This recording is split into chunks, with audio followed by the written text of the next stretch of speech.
Welcome to week 2 of ED 606, Principles of Science and Technology in General and Special Education, grades 7 through 12. Again, for those of you who might be seeing this for the very first time, I'm Laura Sagan. First off, I want to apologize for the delay in getting this information up and ready for you. My husband and I, Tom Mulwiney, Dr. Tom, we both teach online courses at Turo, and we've been having some difficulty with our technology.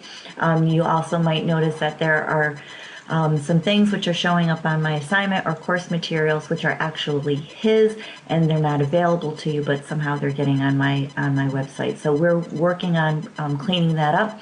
So with that, a lot of my due dates have changed for you. Since it's taken me so long to get things together, I'm giving you a little bit more time to finish week 2 assignments. So let's start. This week we're going to learn about Marzano's domains. We're going to work backwards. We're going to be going first to domains 4, then to 3, then to 2, and then I'm going from 4 to 3 and then ending with 2. Each of the domains has its own presentation, including this introduction. We have a total of 6 videos that we have to watch because the YouTube videos will only record 15 minutes worth of a presentation. So domains 4 and then domains 2 needed to be divided into 2 halves. So there's a total of 6. Really, you can watch the videos in any order that you want, but I would suggest that you work backwards from 4 down to 2. Our discussion board for this week, let me go over here to discussion board for this week. Introduction and icebreakers, I'm going to keep open for a little bit. Attitudes and perceptions, I'll be closing Monday morning. So week 2 is on professionalism and collegiality, and I'll give more explanation to it at the end of domain 4 presentation. But basically, we are going to be a science blog community for the next 2 weeks because I'm not going to close this until really the morning of October 3rd, Monday morning. And as a science community, what we're going to be doing is using the lesson that you're going to be focusing on this semester. We're going to be asking each other questions, sharing ideas, strategies, or articles, or anything interesting to you that you may have found on the web or that you use on the web. Also, recommend organizations that your colleagues should be belong to.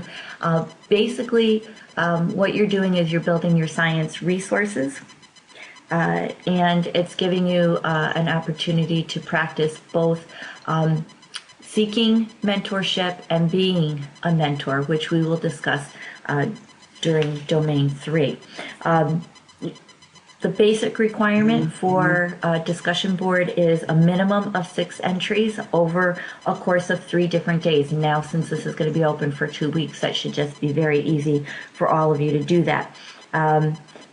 Please make sure everything is being tied back to anything that we've discussed or we've read, or you're bringing in outside information. And since really this is all about bringing in outside information, you should have no problem with that. And again, more information will be at the end of the domain 4 presentation, so make sure that you see that.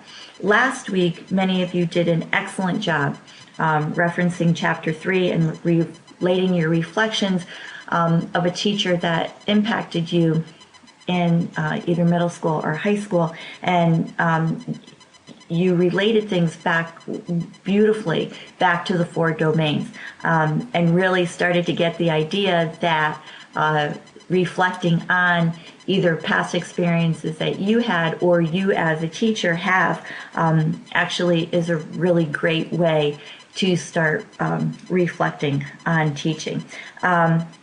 Many of you also gave some great advice. We had some links. We had some websites that were shared, so that's great.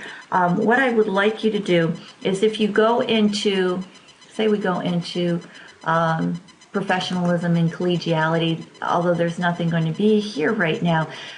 What I would like you to do is I'd like you to search, and when you go to search, which is right up here in the right-hand corner, if you type my last name, Sagan, what it will do is it will bring up all of my responses or questions that I've made to anyone within the course. Make sure you're reading those, you're seeing feedback that your colleagues are getting. Make sure you're reading your colleagues' postings because there's a lot of good information out there. Another thing that you could do is you can use this search function in order to type your last name, so then you can check how many entries you've made, you can check the quality of your entries, and then you can take your entries and compare them to the rubric that I'm specifically using to grade these discussion boards, so you can see where you stand, and then you have time to add more entries if you need to in order to beef up the quality of it. So make sure that's something that you're taking advantage of and you're doing. All right, if we go back to assignments and we go into week 2, you have reading, which I would like you to do, which is in your textbook. And again, there's more clarification of the assignment in the end of the Domain 2 presentation, the Part A.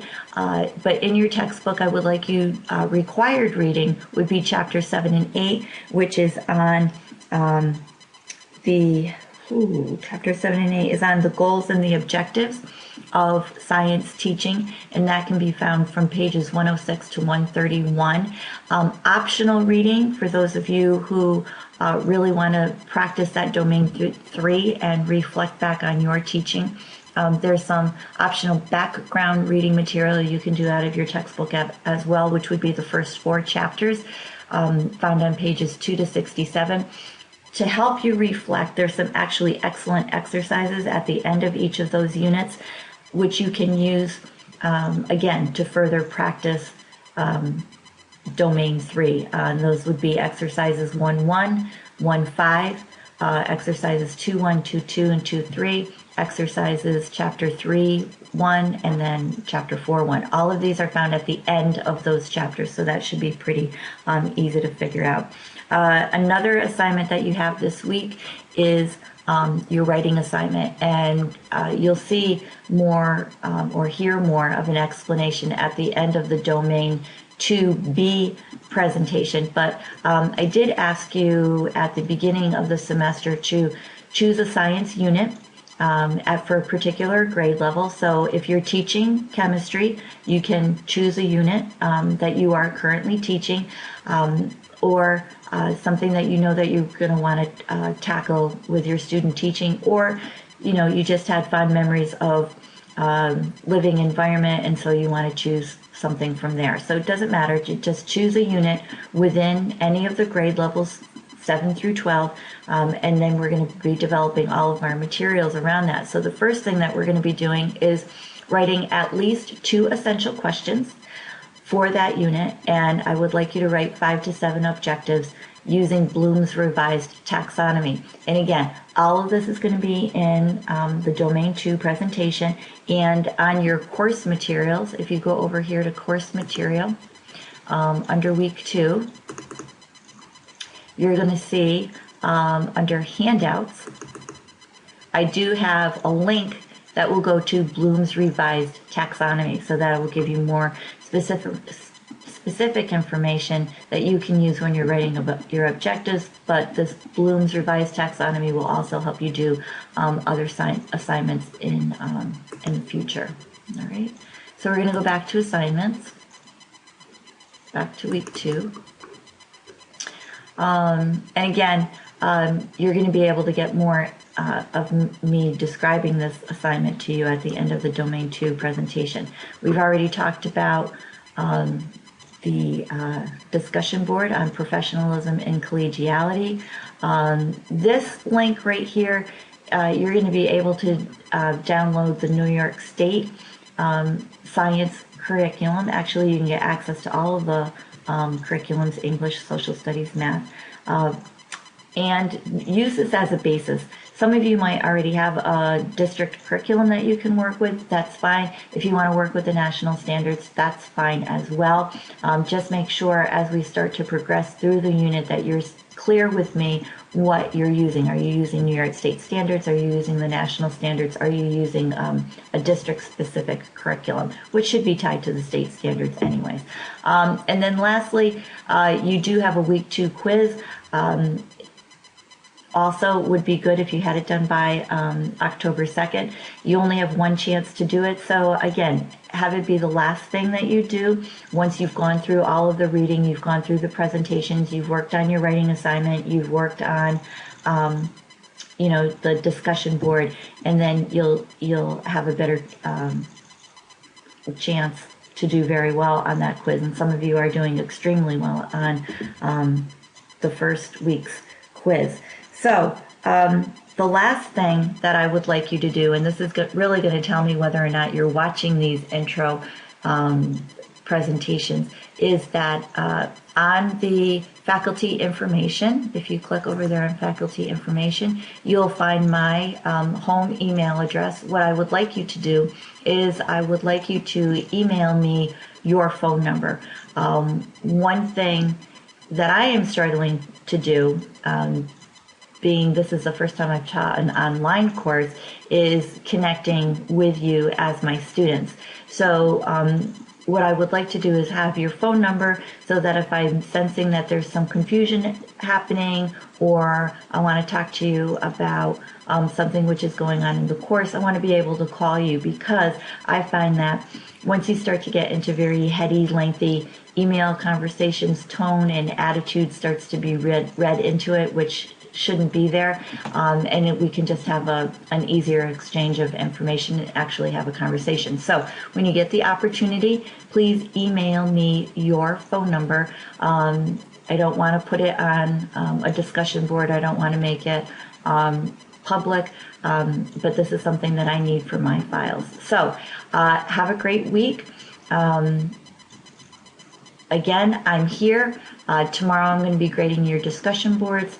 But you have 2 weeks to do this information. By Wednesday, you should also be receiving an email from me saying that week 3 is available for you, which is also going to be more work. All of that will also be due October 2nd. So please make sure that you're using this week in order to start moving on the week 2 assignments.